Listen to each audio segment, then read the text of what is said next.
You're the ranking member on the Intelligence Committee. She never served on that kind of committee. Do you think experience is necessary? Is she fit for the job? Margaret, how far we have come that on a major news show, the question we're examining is experience necessary for one of the most powerful positions in the land? Of course it's necessary. You know, it's a little bit like our obsession right now with the Ethics Committee report on Matt Gaetz. You know, I mean, how is it that this is what we're focusing on? Matt Gaetz is by any standard completely unqualified to be the Attorney General, and yet we're sort of focused on this, you know, cherry on the cupcake of the ethics report. You know, it sort of reminds me of Al Capone. In 1931, Al Capone is convicted of a couple of counts of tax evasion. Now, he was a killer and a rum runner and a mafioso, and yet he was convicted of tax evasion. This is what the conversation we're having about Matt Gaetz. Yeah. You know, well, what about this ethics report? You know, and so, no, these people are manifestly unqualified, and you know, they're not prepared to run the very complicated organizations they've been asked to run. Do you have any suggestion from your Republican colleagues in the Senate that either of those two individuals will not be confirmed for those positions?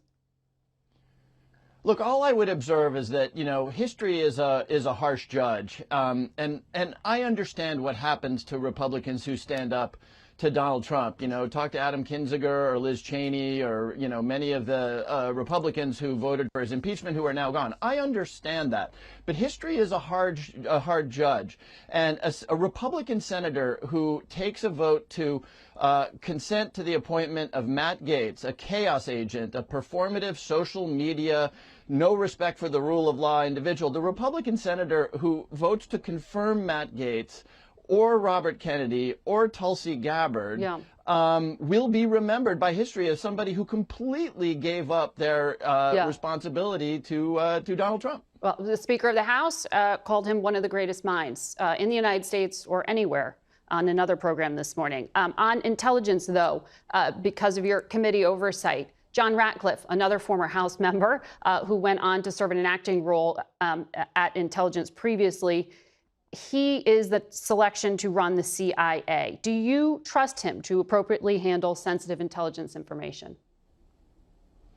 I do, Margaret, and just to be balanced here, since I was pretty strong in my opinions about the Attorney General and the DNI nomination, I actually had a really good day when Marco Rubio was nominated for Secretary of State, when John Ratcliffe was nominated for CIA, and when Mike Waltz was nominated to be National Security Advisor. I would even add the nominee for the Southern District of New York, Jay Clayton. Those were good nominations. Not necessarily the nominations I would have made if I were president, but these are serious people with real experience. They're not social media personalities. They haven't built their careers on lies and conspiracy. So, you know, look, some of these nominations I think are quite solid, and John Ratcliffe falls in that category for me.